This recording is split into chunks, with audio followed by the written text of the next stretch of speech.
Friends ఇప్పుడు ఒక simple CTM routine చూద్దాం. సో ఇక్కడ నేను ఫస్ట్ నా ఫేస్ వాష్ చేయడానికి good vibes green tea face వాష్ని పెట్టుకుంటా ఉన్నాను. ఒక సింపుల్ పింపుల్స్ని తగ్గించే స్కిన్ కేర్ రొటీన్ అనమాట. సో ఫేస్ వాష్ని ఎంచాక ఫేస్ పైన ఒక 5 minutes మర్దన చేసేసుకుంటాను. చూసారా, మర్దన చేసుకోవడం అయిపోయాక ఫేస్ని వాష్ చేసేసుకోవాలి.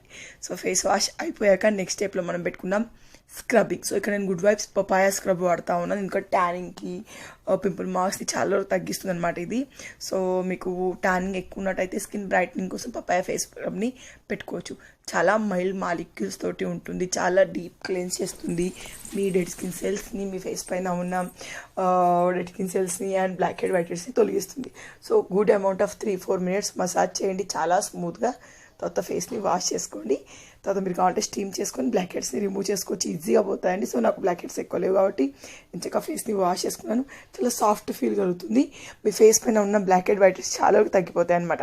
సో నెక్స్ట్ టోనర్ పెట్టుకోవాలి. ఇక్కడ నేను ప్యూర్ లావెండర్ వాటర్ని వయం నుంచి అండి, pure lavender water skin smoothening toner అన్నమాట ఇది. సో దీని ఫ్రేగ్రెన్స్ నాకు నచ్చింది. మీ ఓపెన్ పోర్స్ని చాలా వరకు ష్రింక్ చేసేస్తాయి, పైన ఉన్న పెద్ద పెద్ద రంధ్రాలాగా అనిపిస్తాయి చూడండి, అవి రెగ్యులర్ బేసిస్లో వాడడం వల్ల స్మూత్నింగ్ అయిపోతుంది, స్కిన్ స్మూత్గా అయిపోతుంది. ఫినిషింగ్ నాకు నచ్చుతుంది. ఒక 2 times వచ్చేసి టోనర్ నేను నా ఫేస్ పైన అప్లై చేస్తూ ఉంటాను. ఇది మొత్తం స్కిన్లోకి అబ్జర్వ్ చేయక సెకండ్ లేయర్. ఆ తర్వాత నేను పెట్టుకున్నాను స్కిన్ బ్రైట్నింగ్ ఏమంటారు టర్మరిక్ ఫేస్ సీరం అనమాట.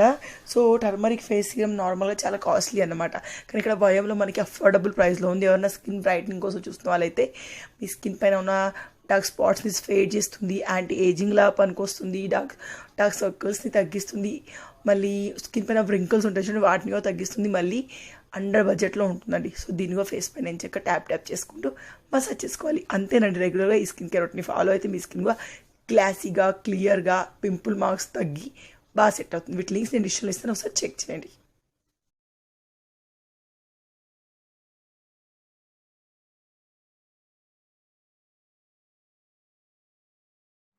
Hello, hi friends. చాలా రోజుల తర్వాత నైటీ వేసుకున్నాను, ప్లీజ్ డోంట్ మైండ్. మళ్ళీ నెక్స్ట్ వీడియోస్లో నైటీస్ రావండి. సో ఈరోజు వచ్చామండి ఇంటి నుంచి, అన్నీ వచ్చి దించేసి వెళ్ళారు. ఇప్పుడు టైం 6 అవుతుంది, ఈవినింగ్ 6 అవుతుంది, 5:30 అవుతుంది. సో మా అన్నయ్య సడన్గా వచ్చాము అని అనలేము, ప్లాన్డ్గానే వచ్చాము. ఎందుకంటే నా స్టంట్ రిమూవల్ ఉంది కదా, కానీ ప్రియాంక్ సార్ లేరంట, ఒక 3 days లేట్ అవుతుందని చెప్పేసి నేను డాక్టర్ని అప్పుడే కాల్ చేసినప్పుడు చెప్పింది. సో ఆ సార్ లేరని, సో ఆ సార్ వచ్చే ముందు వద్దామని కొంచెం ఊళ్ళో ఇంకో 2 రోజులు ఎక్కువ ఉన్నాను అనమాట. సో ఈరోజు వీడియో ఏంటంటే పుట్టింటి హాల్ని నేను మీతో షేర్ చేయబోతున్నాను. మేకప్ అరకండి, నా ఫేస్ పైన మేకప్ లేదు, ఈ బ్రైట్ కలర్ వల్ల ఇంకొంచెం తెల్లగా కనిపిస్తున్నారంతే. సో ఊరికి వెళ్ళి అత్తమ్మ ఇన్ని రోజులు ఉండేది కదా, సడన్గా అత్తమ్మ లేకపోయేసరికి ఇల్లంతా ఖాళీ అనిపిస్తుంది. ఒకరు ఉండడం అలవాటు అయినాక సడన్గా వాళ్ళు వెళ్ళిపోయాక ఇల్లంతా ఖాళీ అనిపిస్తుంది. సో బాగా అనిపించట్లేదు.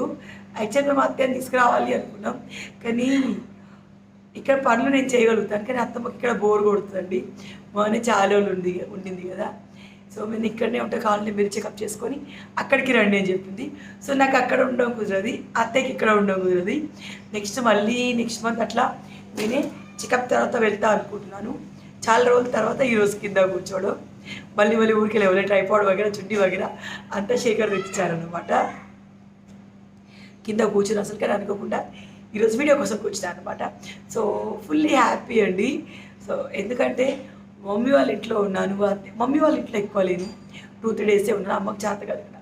సో మమ్మీ వాళ్ళ ఇంట్లో ఉన్నాను, అత్తయ్య వాళ్ళ ఇంట్లో ఉన్నాను, పెద్దవాళ్ళని కలుసుకున్నాను, నా వాయిస్ బాగా చేసుకున్నాను. ఫస్ట్ థింగ్ బెటర్ అయిపోయింది. సో మళ్ళీ ఈరోజు చల్ల నీళ్ళు తాగాను, కొంచెం వెరైటీ అనిపిస్తుంది. రేపటి నుంచి మళ్ళీ నార్మల్ వాటర్ తాగుతాను. నా ఫిల్టర్ కాయిల్ చేంజ్ చేయాలి. సో ఇట్లా ఊరిలో అయితే ఒక 15 రోజులు ఉండొచ్చాను, మంచిగా అనిపించింది. వచ్చే ముందు రాబుద్ది కాలేదు, ఎందుకంటే మా అక్కలతో కలిసాను.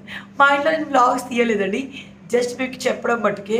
మా ఇంట్లో నేను బ్లాగ్స్ ఎక్కువ తీయడానికి ఇంపార్టెన్స్ ఇవ్వను, నా హ్యాపీనెస్కి మా వాళ్ళతో స్పెండ్ చేయడానికి ఇంపార్టెన్స్ ఇస్తాను అనమాట. సో ఇది నేను లీవ్లో ఉండొచ్చాను అనమాట. ఒక ఫస్ట్ 2 days ఉన్నాను ఇంటి దగ్గర, తర్వాత వచ్చే ముందు 2 days ఇంటి దగ్గర ఉన్నాను. దించడానికి వచ్చింది మా అన్నయ్య అనమాట, మా నటరాయ అన్న, మా గూడే బావ ఇద్దరు. మా బావల కార్లో తీసుకొచ్చి దించెళ్ళారు. సో వాళ్ళు వెళ్ళేటప్పుడు కొంచెం ఏడుపు వచ్చింది ఉంటుంది కదా. సో ఇది నాకు ఇప్పుడు ఏంటంటే మనకి ఎప్పుడు ఒకరిగా కొట్టుకుంటూనే ఉంటుంది కదా. ఇప్పుడు నాకు మా పూణే మమ్మీ మీద, మా కిరణ్ మీద కొట్టుకుంటుంది. వాళ్ళు వస్తే బాగుండు అనిపిస్తూ ఉండింది. చూద్దాం. సో ఇప్పుడు ఏమంటే పుట్టింటి హాల్ని చూపించబోతున్నాను. సో పుట్టింటి హాల్ స్టార్ట్ చేద్దాం. సో నాకు మెయిన్గా అయితే పలారాలు చేశారండి. మన అక్క ఉండింది కదా, సో వాళ్ళ కోడలు కూడా ఇప్పుడు ప్రెగ్నెంట్ అన్నమాట. సో అక్క నా కోసం పలారాలు చేసింది. ఈ పుట్టింటి హాల్ షూట్ చేసేలోపు సగం అయిపోయింది. వచ్చేటప్పుడే కార్లో సగానికి సగం తిన్నాం అనమాట. సో అక్క నా కోసం మురుకులు చేసింది. అక్క చేతి వంట సేమ్ మా అత్తమ్మ వాటం లాగానేనండి. అది ఏం చేసినా సూపర్గా చేస్తుంది మరి అమ్మక్క. సో తను నా కోసం మురుకులు చేసింది. పెద్ద పెద్ద మురుకులు కర్ర ఉన్నాయి.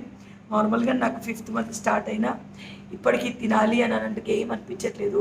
అన్నం అయితే నేను అస్సలు తినలేకపోతున్నాను. చాలామంది సన్నగా అయిపోయారు. 2-3 కిలోలు వెయిట్ తగ్గితే ఆటోమేటిక్గా సన్నగా అయిపోతాం. ఇప్పుడు నా వెయిట్ 73 or 72 ఉండొచ్చు. సో ఇది అక్క మురుకులు చేసింది. మురుకులు మాత్రం ఎంచక్క ఇష్టంగా తిన్నాను. ఇదేదో విచిత్రంగా అనిపిస్తుంది. ఏమంటారు. సో ఇది మురుకులు చేసినాక ఇవి మురుకులు అయితే దాదాపుగా ఉన్నాయండి. బాగా 50 తీసుకుంటే మిగిలిన కొట్టి. తర్వాత చకినాలు చేసింది. నేను నా ప్రెగ్నెన్సీ కన్ఫర్మ్ అయినప్పటి నుంచి నాకు చకినాలు తినాలన్న ఫీలింగ్ ఎక్కువ ఉండేది. రమ్య వాళ్ళ ఇంటికి వెళ్ళినప్పుడు రమ్య చేస్తానంది. నేను ఎందుకులే పని ఎక్కువ ఉంది కానీ అవుతుందా. సో సందేహం బదులు తెస్తానింది చకినాలు. నేనే ఎందుకులే అవుతలేదా మంచిగా చెప్పేసాను. సో ఈ చకినాలు ఏం మమ్మీ కింద కూర్చున్నప్పుడు ఏదో బాధ. ఒక్క నిమిషం.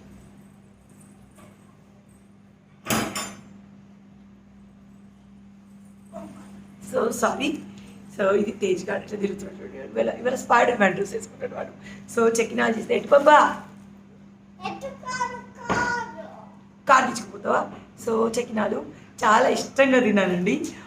తర్వాత పల్లిపట్టి యాక్చువల్ నుంచి మనం ఎవరో బెల్లం తినొద్దని చెప్తే మా అక్క వాళ్ళు ఆబ్వియస్లీ వాళ్ళు చెప్పాను కదా కోమట్లు వైశాఖ్. సో షాప్లో పల్లిపట్టి కొత్త డబ్బా అనమాట. ఎంత బాగుందో. నాకు స్వీట్స్ ఏం నచ్చట్లేదు కానీ పల్లిపట్టి సూపర్ వస్తుంది. నాకేంటో మహారాష్ట్ర ఫుడ్ తినాలన్న క్రేవింగ్ ఎక్కువైపోతుంది. ప్రెగ్నెంట్ లేడీస్ ఇది తినద్దు అది తినద్దు చాలామంది చాలా కలగట్టు. మనకు నచ్చింది మనం తినచ్చు. పనసకాయ తినొద్దుట, మళ్ళీ పప్పాయ తినొద్దుట. మేబీ కొన్ని పడకపోవచ్చు. నాకైతే కస్టర్డ్ యాపిల్ పడదు, సీతాఫలం నాకు పడదు. సో నేను తిన నాకు కడుపు బాగా మండినట్టుగా ఇక హాస్పిటల్లో జాయిన్ చేయాలి అన్నాను. నేను తింటే తేజ అప్పుడు తిన్నాను కదా. సో అప్పుడు కొంచెం ఎరకానమాట. సో నాకైతే అది పడదు. మిగిలిన అన్ని కాకరకాయలు వగేరా మా ఇంట్లో అయితే అన్నీ తింటాం. నువ్వులు కొంచెం తక్కువ తినాలి. సో పల్లిపట్టి చాలా ఎక్కువ ఇష్టం నాకు. 20 పీసులు ఏమో ఉంటే 6-7 పీసులు మిగిలినాయి.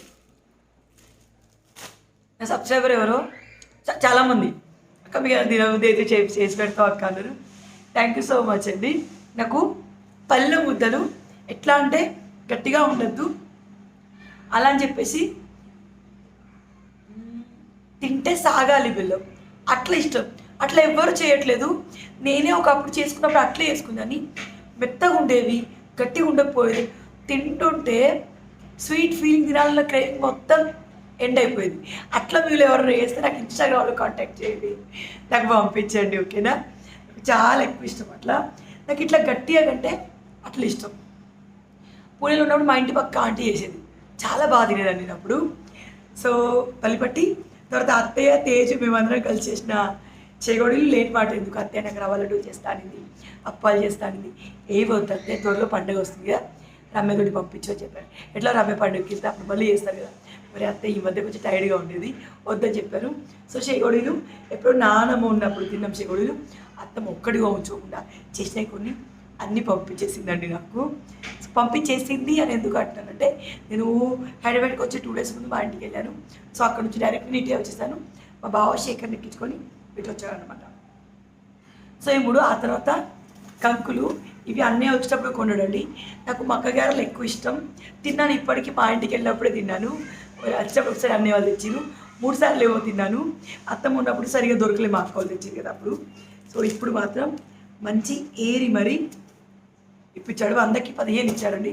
సో 16 కూడా ఎక్కువ తీసుకొచ్చిండు. సో ఈ తట్ట నిండా బక్కగా ఆరాలు చేయడానికి కంకి ఉందనమాట. సో ఇది నేను సంధ్యతోటి చేయించుకుంటాను. నాకు ఆయిల్ స్మెల్ పడదు ఫ్రై చేస్తే. సంధ్యని అడిగాను, నువ్వు చేస్తావారా అని అంటేనే చేస్తా ఉన్నా తీసుకొచ్చుకో అంటేనే తీసుకొచ్చుకున్నాను. సో వాళ్ళ ఇంట్లో ఏం చేసినా మా ఇంట్లో ఏం చేసినా అందరం కలిసి తింటాం అన్నమాట. సో మొక్కగారలు. ఆ తర్వాత ఏంటంటే చెప్పాను కదా, నాకు మన రవ్వ కంటే బియ్యం రవ్వ అంటే ఎక్కువ ఇష్టం. నేను బిగ్ బాస్కెట్లో తెప్పించాను. 69 రూపీస్ కేజీ రవ్వ వచ్చింది. సో ఊర్లో అయితే మనకి గిన్నెలో పట్టిస్తారన్నమాట. అత్తయ్యకి తెలియదు ఇది. సో అమ్మ 4 కిలోలు పిండి 4 కిలోలు పిండి పట్టిస్తే కిలోన్నరేమో రవ్వ వెళ్ళింది అందులో. సో ఈ రవ్వ తెచ్చుకున్నాను. నాకు ఎక్కువ తినాలి అనిపిస్తుంది. ఈ బియ్యపు రవ్వ నైట్ పోసుకొని పొద్దున్న తింటే చాలా బాగుంటుంది. బియ్యం పిండితో ఉప్పిడి పిండి వేస్తారు. అదిగో నైట్ చేసుకొని పొద్దున్న తింటే ఎక్సలెంట్గా ఉంటుంది. వచ్చే ముందర ఉప్పిడి పిండి తిని వచ్చాను. తర్వాత 2 చట్నీలు. ఇది అల్లమావ. అల్లమావ అంటే అల్లంతో చేయరు, మామిడికాయలోనే అల్లం వెల్లిపాయ 2 వేస్తారు. సో అల్లం క్వాంటిటీ ఎక్కువ ఉంటుందంట. సో ఇది అల్లపావ అనమాట. సో ఇది నా కోసం కాదులేండి. నేను ఆవకాయ తినడం చాలా వరకు మానేశాను. మా కిరణ్ వస్తాడండి, మేబీ ఈ వీక్లో రావచ్చు. మా అన్నయ్యకి చాలా ఇష్టం. సో మా అన్నయ్య తింటాడు. సో అల్లమావ. తర్వాత తేజ్ గారి కోసం ఉప్పావ. ఇది ఉప్పావ అంటే నువ్వుల పొడి. నేను తినకూడదు, నేను తినను నువ్వుల పొడి, ఎక్స్ట్రీమ్ బాగుంటుంది. సో నువ్వుల పొడి, సాల్ట్, పసుపు, మెంతుల పొడి అవన్నీ కలిపి మామిడికాయ అయితే ఒక ఉప్పావ అనమాట. చాలామంది ఆంధ్ర సైడ్ కూడా వేసుకుంటూ, మన సైడ్ ఏంటంటే మా కోపట్లకు మాత్రమే తెలుస్తుంది. ఇక్కడ ఇది అత్తయ్యకి తెలీదు, కానీ అత్తయ్యకి చాలా ఇష్టం. సో ఇది అత్తయ్య కోసం ఉంచేస్తాను, ఇది అన్నయ్య తీసుకెళ్తాడు. నెక్స్ట్ జామకాయలు 2 కిలోలు కొనిచ్చాడు అన్న, కిలో మిగిలినాయి. సో నాకు యాపిల్ తిని బోర్ కొట్టింది. ఇప్పుడు నాకు జామకాయ తినాలనిపిస్తుంది. లిటరల్లీ యాపిల్ నాకు ఊర్లో ఉన్నప్పుడు అన్నయ్య కిలో యాపిల్ సద్దలో పంపించాడు, ఆల్బుకర్ పంపించాడు. నేను ఆల్బుకర్ సజ్జలో తిన్నా, కానీ యాపిల్స్ అలాగే మిగిలిపోయాయి. So apples. తర్వాత తేజ్ గాడు ఎక్కువ ఇడ్లీలు తింటున్నాడు కదా. మా ఇంట్లో ఎప్పుడో నా చిన్నప్పటిది, నేను 6th 7th క్లాస్ ఉన్నప్పుడు మా ఇంట్లో ఫస్ట్ ఇడ్లీ కుక్కర్ ఇది. ఇప్పుడు పెద్దది తీసుకున్నారు. సో ఇది పైన పెట్టేస్తారనమాట. అమ్మ ఏంటంటే వాడు ఊకే ఇడ్లీ తింటున్నాడు కదా, ఊకే పెద్ద కుక్కర్ ఎందుకు, ఈ చిన్న కుక్కర్ తీసుకెళ్ళని చెప్పారు. ఎట్ టైం 6 ఇడ్లీలు అవుతాయి. కింద ఇంకో ప్లేట్ ఉంటుంది. సో 2 ప్లేట్స్ ఉంటాయి. దీంట్లో మనం క్లాత్ పెట్టేసి ఇడ్లీ వేసుకోవచ్చు. సో ఇడ్లీ కుక్కర్ వచ్చింది. మా ఊళ్ళో వచ్చేవారు రేరండి, ఎవరికి ఏమి ఇవ్వదు, కానీ నాకైతే మంచిగా ఈసారి చాలా పెట్టించింది. సో ఇడ్లీ కుక్కర్ తెచ్చుకున్నాను. ఇది మాకు 1 టైంకి యూజ్ అవుతుంది. శేఖర్ 2 లేదా 3 గంటల మించి ఇడ్లీ తినడు, తేజో 3 తింటాడు. సో ఒకసారి ఇది పెడితే వాళ్ళిద్దరికి సరిపోతుందండి. ఆ పెద్ద కుక్కర్ తోమడం వేస్ట్ వస్తూ ఉంటుంది, పెద్ద పందికి ఉంటుంది. సో దానికంటే ఇది బెటర్ కదా. ఇది ఇప్పటిది కాదు, 25 ఇయర్స్. నాకు 10-11 ఇయర్స్ ఉన్నప్పుడు ఇక్కడికి వచ్చాను. దానికంటే ముందు ఇది, మేము నేను పుట్టక ముందు కావచ్చు, ఒక 30 ఇయర్స్ బిఫోర్ దేమో మేబీ ఇది. సో నా ఏజ్ 30 కాదు, 29. సో ఇది ఇడ్లీ కుక్కర్. అప్పుడు బాగుండేదండి బరువు ఇట్లా. నేను మా ఫ్రెండ్తో తెప్పించాను కదా, ఆ ఇడ్లీ కుక్కర్ నాకు 500 రూపీస్ పడింది. అఫ్ కోర్స్ తను తెచ్చాను నాకు, కానీ అది మా ఆడపడుచు 350కే తీసుకుంది. సో నేను షాప్కి వెళ్ళి తెచ్చుకోలేక మా ఫ్రెండ్తో తెప్పించాను అనమాట. తర్వాత ఏంటంటే నిమ్మకాయలు. అర్థం చెప్పింది, ఎటు బయటికి వెళ్ళినా బ్యాగ్లో నిమ్మకాయ, కాయకి మసిగొట్టు కంపల్సరీ ఉండాలని చెప్పేసి. ఎందుకంటే నమ్మకాలు ఉంటాయి కదా. సో అందుకనమాట అక్కడ ఉన్న రోజులు అత్తమ్మ దిష్టి ఇప్పుడే, మా బుల్లచ్చవ దిష్టి ఇప్పుడే, ఇదే పని అండి. మళ్ళీ నాకు 5th మంత్ అయినా పొట్ట కొంచెం ఎక్కువ. నాకు తేజప్పుడు నాకు కింది పొట్టు ఉంటుంది, ఇప్పుడు పై పొట్టు ఉంది. సో కొంచెం పొట్ట 6-7 months లాగా అనిపించేసరికి అట్లా అనమాట. తర్వాత నిమ్మకాయలు ఇచ్చాను. సో ఇది మా పుట్టింటి హాల్. ఎట్లా అనిపించింది? తినాల్సినవన్నీ చక్కగా ఇష్టంగా తినేసి వచ్చాను. తినాల్సినవన్నీ అంటే నేను తినడానికి ఇష్టపడేవి ఏంటి చెప్పనా? మక్కగారెలు. మా అరుపుతక్క వెళ్ళిన రోజే పచ్చిమిరం వేసి బొబ్బరి పప్పు వేసి అప్పాలు చేసింది. గారెలు అంటే చూడండి, బియ్యపిండి గారెలు. ఆ గారెలు నాకు బాగా ఇష్టం కాదు, ఈ మధ్య తినాలనిపించిందని చెప్తే అది వేసింది. గుత్తొంకాయ కర్రీ వచ్చేటప్పుడు తీసుకొచ్చాను, ఇష్టంగా తినేసాను. తేజ అప్పుడు ఇట్లా ఉండేదండి, కానీ అప్పుడు చేసేవాళ్ళు ఎవరు లేరు. ఇప్పుడైతే అందరి ప్రేమ దొరుకుతుంది. సూపర్ హ్యాపీ అన్నమాట. ఇంకొక అప్డేట్ ఏంటంటే, చాలామంది 5th మంత్ పడింది కదా అక్క, మీరు శ్రీమంతం చేసుకోండి అక్క అని అంటున్నారు. శ్రీమంతం చేయడం అత్తయ్య వాళ్ళకి ఇష్టమే, చేయించుకోవడం నాకు చాలా ఇష్టం. కానీ ప్రాబ్లం ఏమవుతుందంటే, మా అమ్మ వాళ్ళకి వంతెన ఉంది, మా అత్తయ్య వాళ్ళకి వంతెన ఉంది. కానీ ఫస్ట్ టైం శ్రీమంతం చేసుకున్నప్పుడు సెకండ్ టైం చేసుకోకూడదంట. సందీప్ వాళ్ళ వైఫ్ శ్రీమంతానికి వెళ్ళాం కదా, సో అప్పుడు సందీప్ వాళ్ళ మమ్మీ ఉంది కదా, వాళ్ళ అక్కలు అన్నారనమాట. సో కళ్యాణికో శ్రీమంతం చేద్దాం అనుకుంటున్నారు వాళ్ళ అత్తయ్య వాళ్ళు అని అంటే, చేయకూడదు, ఫస్ట్ ప్రెగ్నెన్సీ దక్కకపోతే సెకండ్ శ్రీమంతం చేస్తారంట. దక్కకపోతే అంటే అబోషన్ లాంటివి ఏమైనా అయితే అది పోతుంది కదా, సో అట్లా శ్రీమంతం సెకండ్ టైం చేస్తారంట. సో ఫస్ట్ సెకండ్ టైం మన ఇష్టం అనే ఉన్నోళ్ళు ఉండు తీరు, నాకు ఫస్ట్ నుంచే ఇష్టం. అప్పుడు చేసేవాళ్ళు లేరు, ఇప్పుడు చేసేవాళ్ళు ఉన్నా చేయొద్దు అంటున్నారు. మీకేమైనా తెలుసా? మీరు ఎవరైనా పంతులు, బ్రాహ్మణ్స్, ఇంకెవరైనా జాతకాలు ఇట్లాంటివి చూసే వాళ్ళు ఉంటే, సెకండ్ టైం ఫస్ట్ టైం చేసుకోకుంటే సెకండ్ టైం శ్రీమంతం చేసుకోవచ్చా, చేసుకుంటే మంచిదేనా అనేది చెప్పండి.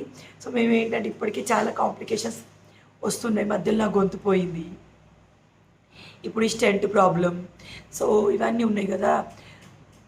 డెలివరీ అయ్యి బేబీ సేఫ్గా బయటకు వచ్చాక ఎన్నైనా చేసుకోవచ్చు. శ్రీమంతం అనేది ఒక లెక్కనే కాదు కదా అనుకుంటున్నాం. కానీ ఎక్కడో నాకు ముచ్చట ఉంది కదా, శేఖర్కో చాలా ఇష్టం ఉండింది, సో చేసుకుందాము అన్న ఫీలింగ్ అత్తయ్యకి కూడా ఎక్కువనే ఉంది. ఫస్ట్ ఊర్లో ఇక్కడ 4th మంత్లో చాలా అనుకున్నాం, చాలా ప్లాన్స్ వేస్తాం. నేను డైరెక్ట్గా వీడియోని మీతో షేర్ చేస్తాను అనుకున్నాను శ్రీమంతంది, కానీ సడన్గా చేయకూడదు, సెకండ్ ప్రెగ్నెన్సీ కదా అని అంటున్నారు. సో మీకేమైనా తెలుసా, ఫస్ట్ ప్రెగ్నెన్సీలో చేసుకోకుండా సెకండ్ ప్రెగ్నెన్సీలో శ్రీమంతం చేసుకోవచ్చా? మా మమ్మీ వాళ్ళకి, మా అత్తగారికి ఇద్దరికి వంతెన ఉండద్ది, సో చేసుకోవద్దు కాబట్టి ఇట్లా పలారాలు ఇచ్చేస్తే వాళ్ళే తింటారని చెప్పేసి కొందరు చెప్పినట్టు మా అక్క ఇట్లా వేసింది పలారాలు. సో ప్లీజ్ ఈ ఒక్క విషయం నాకు చెప్పండి. సో కమెంట్ని బట్టి మేము మళ్ళీ పంతుల్ని అడుగుతాం. కానీ చాలామంది వద్దు వద్దు వద్దు అనేసరికి ఇలాంటి వాటిలో మాటలు వినాలి కదా, ఇది ఒక్కటి లేకపోతే రేపు చాలా ఫంక్షన్స్ ఉంటాయి. సో అందుకని చెప్పేసి డ్రాప్ అయిపోయాం అత్తయ్య నేనైతే. సో మీరు ఏదైనా సజెషన్ చేస్తారా అనేది నాకు కమెంట్లో చేయండి. అందుకనే నాకు శ్రీమంతం చేయట్లేదు. సో నాకు కూడా అంత ఆశ ఏం లేదు, బేబీ సేఫ్గా బయటికి రావాలి అండి. ఇదేం నా ఫస్ట్ ప్రెగ్నెన్సీ కాదు అంతగా నేను ముచ్చటపడ్డానికి. దాని అంతే. ఎలా అనిపించింది మా పుట్టింటి హాల్? నచ్చిందా? అసలు లైక్ చేయండి, షేర్ చేయండి, కామెంట్ చేయండి. నేను కలుస్తాను మరొక వీడియోలో. ఐ థింక్ రేపు నా స్టంట్ రిమూవల్ ఉంటుంది, సో ఆ తర్వాత వ్లాగ్ తీస్తారో లేదో నాకు తెలీదు, ఎట్లుంటో తెలీదు. 1 డేనే పెయిన్ అన్నారు, సో చూద్దాం ఏమవుతుందో. నేను కలుస్తాను మరొక వీడియోలో. By by.